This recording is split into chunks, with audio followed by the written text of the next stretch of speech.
A Ukrainian drone attack on an airbase for bombers in southern Russia has left 3 people dead, Moscow says. Air defenses shot down the drone near the Engels base, but falling debris fatally wounded 3 technical staff, the defense ministry said. Earlier this month, Russia accused Ukraine of a similar attack on the airfield, home to bombers that have carried out missile attacks on Ukraine. The base lies about 650 kilometers, 400 miles, northeast of Ukraine's border. The Ukrainian military did not officially admit to the latest attack, but Air Force spokesman Yuriy Ihnat said the explosions were the result of what Russia was doing on Ukrainian soil. Hours afterwards, Russia's FSB security service announced it had killed a 4-strong sabotage group trying to enter the Russian border region of Bryansk from Ukraine armed with improvised explosive devices and German-made submachine guns. The FSB released video of what it said was the liquidation of the group, although there is no independent confirmation of the incident. The latest drone attack inside Russia will come as an embarrassment to Russian authorities, coming so soon after the 5 December attacks hundreds of kilometers from the front line, both at the Engels base and in the Ryazan region.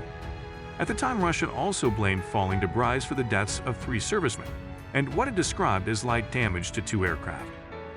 Social media early on Monday posted videos of blasts and air sirens in the vicinity of Engels airfield. Russia's defense ministry said later that its air defenses had shot down the drone flying at low altitude at about 1:35 on Monday, 22:35 Greenwich Mean Time Sunday.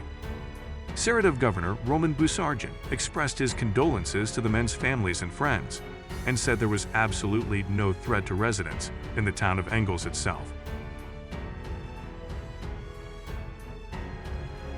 The Ukrainian Air Force spokesman said satellite imagery of the airfield would soon reveal the full damage from Monday's attack, adding that earlier blasts had damaged aircraft at the base. The Engels air base has been repeatedly used by Russia to carry out missile strikes on various targets in Ukraine since Moscow launched its full-scale invasion on 24 February. The Kremlin has accused Ukraine of attacking its territory before, but the latest incidents have taken place far deeper in Russian territory. After the 5 December attacks, there were widespread calls for tightened security around Russian military installations, and the latest attack suggests that has not happened. Separately on Monday, Ukraine's foreign ministry demanded Russia's removal as one of 5 permanent members of the United Nations Security Council and called for its exclusion from the UN as a whole. There is currently no clear mechanism to replace a permanent Security Council member.